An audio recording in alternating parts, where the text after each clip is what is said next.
So there I was, getting my daily dose of skallagrim, watching a very interesting video.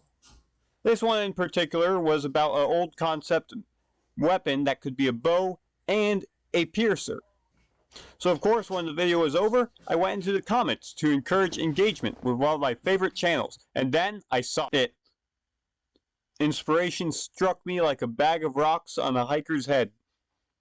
I knew what I must do. So I gathered up materials and got to work. Here I will mention the design changes I have made from the one in skallagrim's video. Firstly, I decided not to make it a poker, because pokers are lame.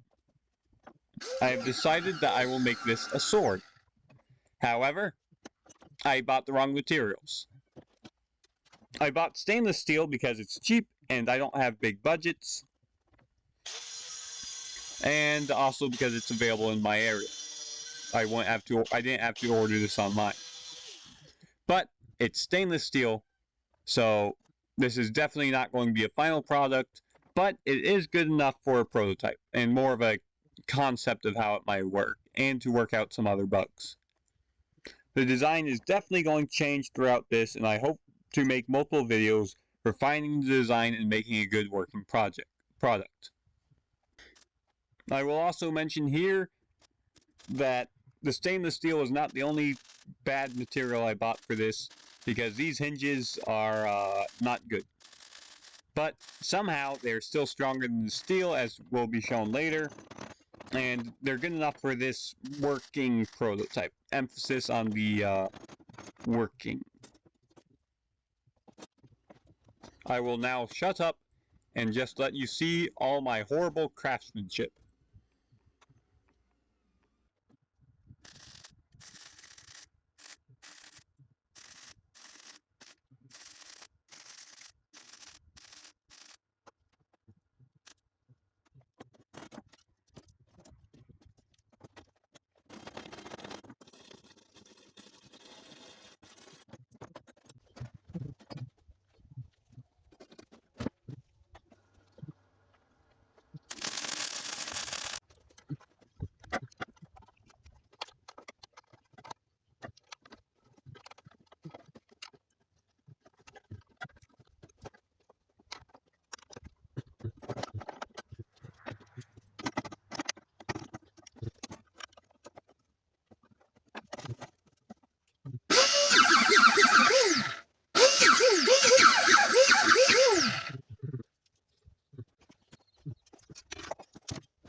Due to the lack of tools I had available, I just gave it a quick edge, which is fine for the testing, but is not good as a sword edge, though.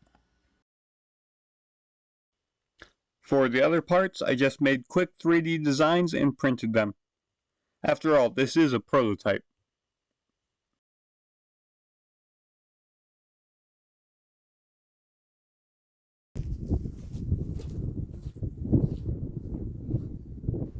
Here is a quick test of it in arrow form.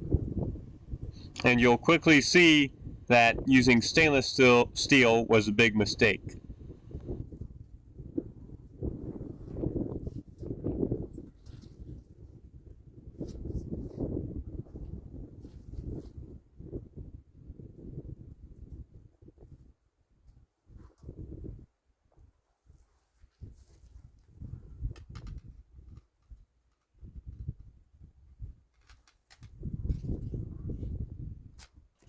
As expected, the strength of the bow is very lackluster. Then again, this is just a prototype, a working concept, so the next iteration should be better.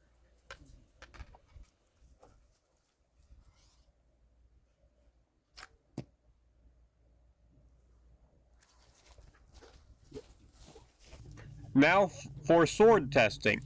Now I did barely any work sharpening it because I didn't really have anything good to sharpen it with other than a angle grinder's cutting blade.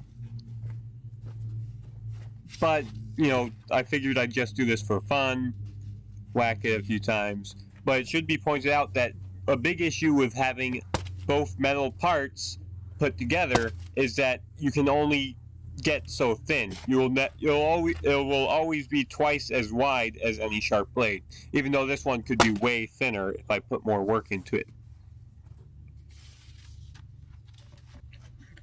That is probably why the original medieval design was with just being a poker, something to stab someone with, not to slice someone with, because they knew back then, especially with the tools they had back then, that you wouldn't be able to make the metal thin enough that you could cut as good as a regular sword.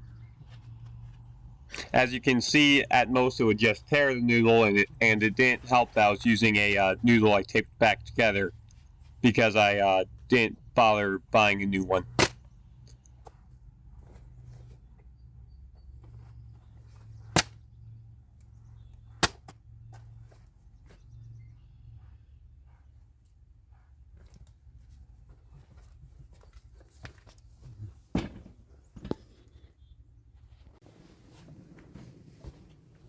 Now for a test of the concept itself.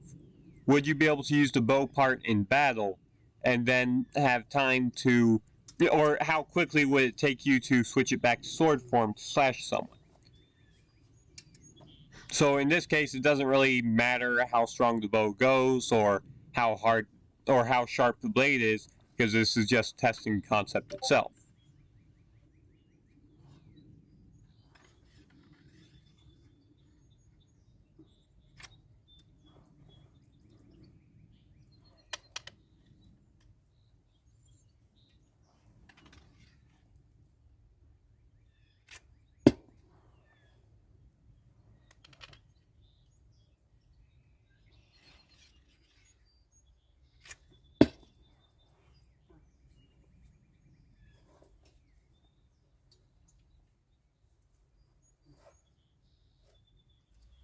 Here you can see a bit of that bending problem I had talked about with the stainless steel, and why I really should have just bit the bullet and bought spring steel for this.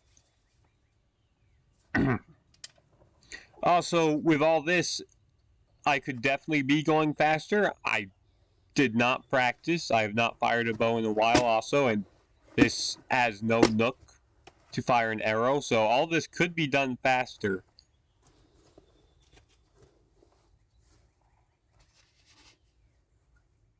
Although there is still the problem of how thin could you get the edge of two pieces of metal stuck together. If you're going to be unstringing it, wouldn't it be and if it has to be straight, wouldn't it be better just to have a sharpened metal stick that you could slash with, like a polearm? Perhaps even sharpened tips where you could have a spear. And if you have no covering at the end, you don't have to worry about losing your tip in an enemy and such. Of course, also, since I only sharpened one side of each metal and I put no effort into sharpening, it cuts like garbage still. But perhaps for the next iteration, instead of a hinge, I should have two pieces of metal that lock into each other. Maybe you could have two swords that make a bow, like a Pitt's bow from, like, Kid Icarus is the name of the series. If you probably only see him in Super Smash Brothers, though, because that's the only series he's in. Well, this is part 1 of the project. I hope you liked the video. I mean, probably no one will actually see this video, though. But I plan to put more effort into it. Build a new one with better steel, better methods, better test. But that'll probably take a while. I have multiple other projects I have on my plate still, and multiple other projects I've already done if you want to see them. If you perhaps for some reason want to see more, why not think about subscribing? And if anyone actually made it this far into the video, thank you for watching and have a great day.